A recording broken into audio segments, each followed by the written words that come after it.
Hello. Okay, so we are going to be reading Julius Caesar, Act 4, Scene 3.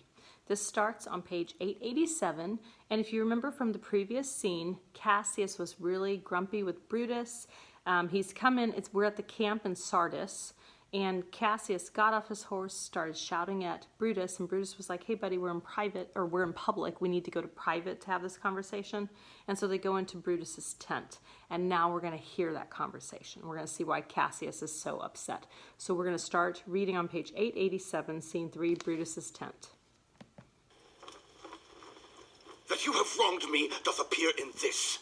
You have condemned and noted Lucius Pella for taking bribes here of the Sardians, wherein my letters praying on his side, because I knew the man was slighted off. You wronged yourself to write in such a case. In such a time as this, it is not meet that every nice offense should bear his comment. Let me tell you, Cassius, you yourself are much condemned to have an itching palm, to sell and mart your offices for gold to undeservers. I, an itching palm?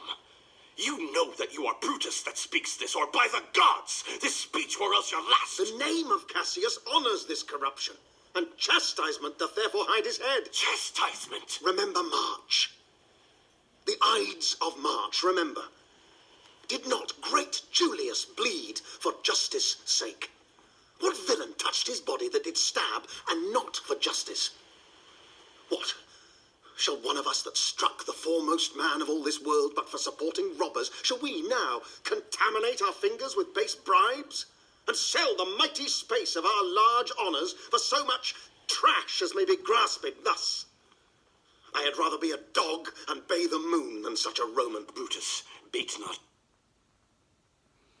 Okay, so the problem that they're having, the reason that Cassius is so ticked off, he says that Brutus has condemned and noted, made it publicly denounced Lucius Pella for taking bribes of the Sardians. These are the local people in the area. That was by Cassius's order. So, So Cassius had told Lucius Pella to take bribes, and Brutus is like, we don't do dishonorable things. And then Brutus says, listen, Cassius, I've heard it said before that you have an itching palm. It's a weird thing to say, an itching palm. That actually signifies a person who will accept money under the table for something. So whenever you want somebody to do something for you, you want it to get done, and you give them money, but you shouldn't have to give them money, but you do. That is bribery, and it's wrong. And so Brutus is like, I've heard you bribe people too. Like, that's the, you have an itching palm. And then Cassius is like, what? Oh, how can you speak of me in this manner? This is terrible. Brutus says, listen, remember what we did on the Ides of March. You remember it, right? Like, we killed a great man. We killed him for the sake of justice and honor. So we can't start doing dishonorable things now, because we said what we were doing was for the sake of honor and for justice. You can't be underhanded and then say you're working for justice. But me, I'll not endure it. You forget yourself to hedge me in. I am a soldier. I, older in practice, abler than yourself to make conditions. Go to. You are not, Cassius. I am. I say you are not. Urge me no more, I shall forget myself. Have mind upon your health, tempt me no farther. Away, slight man. Is't possible? Hear me, for I will speak. Must I give way and room to your rash choler? Shall I be frighted when a madman stares? Oh, you gods! You gods! Must I endure all this? All this? Aye, more. Fret till your proud heart break. Go show your slaves how choleric you are, and make your bondmen tremble. Must I budge? Must I observe you? Must I stand and crouch under your testy humour? By the gods, you shall digest the venom of your spleen, though it do split you. For from this day forth, I'll use you for my mirth. Yea, for my laughter when you are waspish. Is it come to this? You say you were a better soldier. Let it appear, sir. Make your vaunting true, and it shall please me well. For mine own part, I shall be glad to learn of noble men. You wrong me every way. You wrong me, Brutus. I said an elder soldier, not a better. Did I say better? If you did, I care not. When Caesar lived, he durst not thus have moved me. Peace, peace. You durst not so have tempted him. I durst not. No. What, durst not tempt him? For your life you durst not. Do not presume too much upon my love. I may do that I shall be sorry for. You... Okay, let's talk about this argument that they're having, which is kind of awesome. So first of all, Cassius, after Brutus is talking all about honor and justice, Cassius says, you forget I'm a soldier. I'm older in practice, abler, that means more able than yourself to make conditions. And Brutus says, Cassius says, So they're, I love it whenever arguments resort to that simplicity. It's kind of funny. And Cassius says, tempt me not, don't make me come at you, is kind of what Cassius is saying. Brutus says, away, slight man. Oh, remember how Caesar had said Cassius is a skinny, frail-looking man and he didn't trust him? Brutus just called Cassius a slight man. He said, come on, tiny. It's okay. You'll be fine. You know, he's holding him off, you know, down here or something. And so Cassius is amping up. Cassius is a bit of a drama king. Okay, drama queen, drama king, whatever you want to call him, he is that. He is so dramatic. He is so manipulative. Brutus says, listen, do you want to come at me with like he says your rash choler? Choler is another word for anger. So you're amping up and getting all upset. But I mean, you do accept bribes. You did have your guy taking bribes. So like, why are you acting like I'm being unkind by saying that out loud? Because that's what you do. I don't understand. And Cassius is like, oh, must I endure this? And Brutus says, man, just be angry at your slaves. I don't care. Doesn't bother me a bit. I'm not scared of you. I'm not worried about you. I'm fine. Cassius says, is it come to this? Brutus says, you say you're a better soldier. Prove it. If you're a better soldier, let me see that amazing skill you have, because I don't believe it. Cassius is like, oh, you wronged me. I said I was an elder soldier, not a better. He did say abler than yourself. More able. Which is similar to better. So I'm not sure what Cassius is not understanding. Then they have this durst argument. Cassius says, when Caesar lived, he durst not thus have moved me. Durst means darest.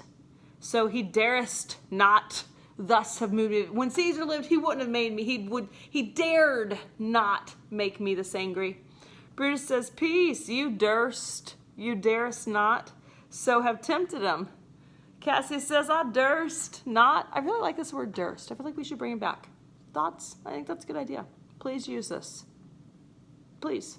Okay. You know, Cassius says, what? Durst not tempt him? Brutus says, for your life you durst not.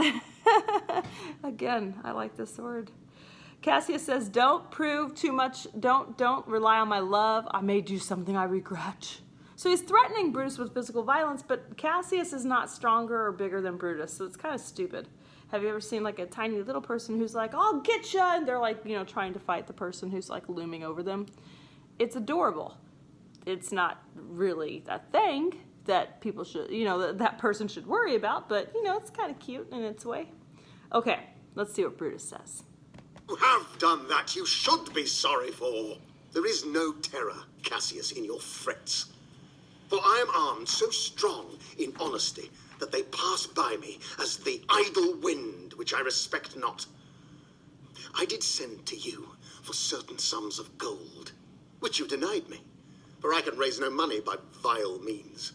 By heaven, I had rather coin my heart and drop my blood for drachmas than to wring from the hard hands of peasants their vile trash by any indirection. I did send to you for gold to pay my legions, which you denied me. Was that done like Cassius? Should I have answered Caius Cassius so? When Marcus Brutus grows so covetous to lock such rascal counters from his friends, be ready, gods, with all your thunderbolts. Dash him to pieces. I denied you. Okay. First of all, so Brutus says, There's no terror in your threats. I'm not afraid of you. He says, I'm armed in honesty and in justice. I'm not worried about you. He says, I even sent you a request for you to send me money. And you said no. You said, we didn't have enough. You said no. I wanted to pay my troops money. And you said no. And now you want, to get money from these poor people. He says, I would rather, by heaven, I'd rather coin my heart and drop my blood for drachmas than to wring from the hard hands of peasants their vile trash by any indirection. I don't want to get money from poor people. I wanted you to give me some of the money that we have to pay these poor people. That's what I wanted, and you denied me. You shot me down. Cassius says, I denied you not. So he completely denies that. Not. You did. I did not. He was but a fool that brought my answer back. Brutus hath rived my heart. A friend should bear his friend's infirmities, but Brutus makes mine greater than they are. I do not till you practice them on me. You love me not. I do not like your A faults. friendly eye could never see such faults. A flatterer's would not, though they do appear as huge as high Olympus. Come, Antony, and young Octavius, come. Revenge yourselves alone on Cassius. For Cassius is a weary of the world, hated by one he loves, braved by his brother, checked like a bondman, all his faults observed, set in a notebook, learned and conned by rote to cast into my teeth. Oh, I could weep my spirit from mine eyes. There is my dagger. And here my naked breast, within a heart dearer than Pluto's mine, richer than gold. If that thou be'st a Roman, take it forth. I that denied thee gold will give my heart. Strike, as thou didst at Caesar. For I know, when thou didst hate him worst, thou lovedst him better than ever thou lovedst Cassius. Sheathe your dagger. Be angry when you will. It shall have scope. Do what you will. Dishonor shall be humor. Oh, Cassius, you are yoked with a lamb that carries anger as the flint bears fire, who much enforced shows a hasty spark and straight is cold again. Hath Cassius lived to be but mirth and laughter to his Brutus, when grief and blood ill-tempered vexeth him? Okay, so Brutus says, I asked you for money to pay my troops. You didn't send me money. And here you are wanting to bribe people. This is terrible. Cassius says, I denied you not. And Brutus says, you did. And then Cassius says, the people who brought you word of that, they got it wrong. They misrepresented my response because that was not correct. Yeah, sure.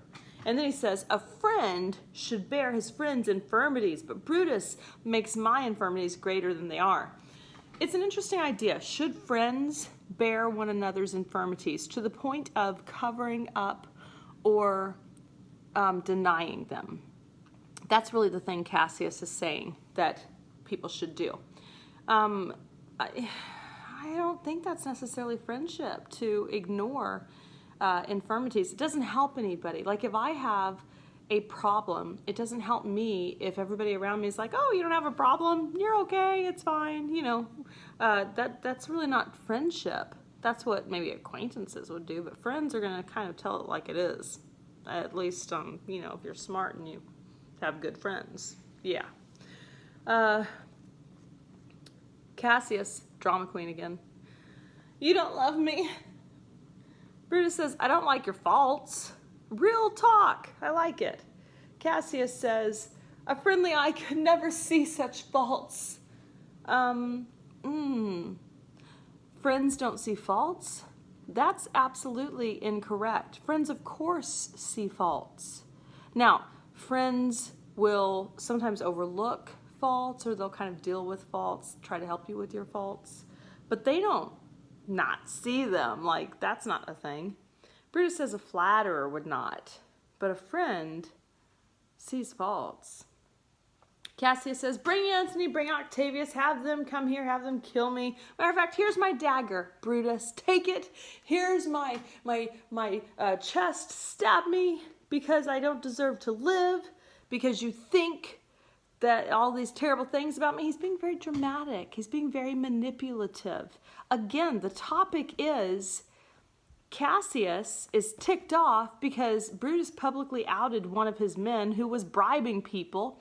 Brutus had asked for money from Cassius. Cassius was like, ooh, we don't have any. Not true. You guys have money. You're just not giving it to people. Huh. And Cassius is ticked off at that. Well, Brutus is not wrong. And then Cassius wants to make it all about, like, you don't love me. You're being mean. You're not a good friend. He keeps changing the topic. But the topic hasn't changed. The topic is money and how they're dealing with money and what's the right way and what's the wrong way to deal with it. Brutus finally says, dude, put your dagger away. This anger is unbecoming. Like, this isn't the way you should be doing things. You get too angry. You get too worked up about stuff. When I spoke that, I was ill-tempered too. Do you confess so?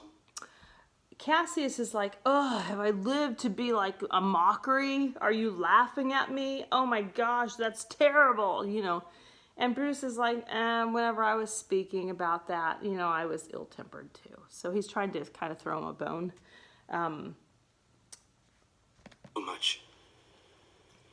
Give me your hand. And my heart, too. Oh, Brutus. What's the matter? Have not you love enough to bear with me when that rash humor, which my mother gave me, makes me forgetful? Yes, Cassius. And from henceforth, when you are over-earnest with your Brutus, he'll think your mother chides and leave you so. I think it's interesting that Cassius does that kind of very typical thing.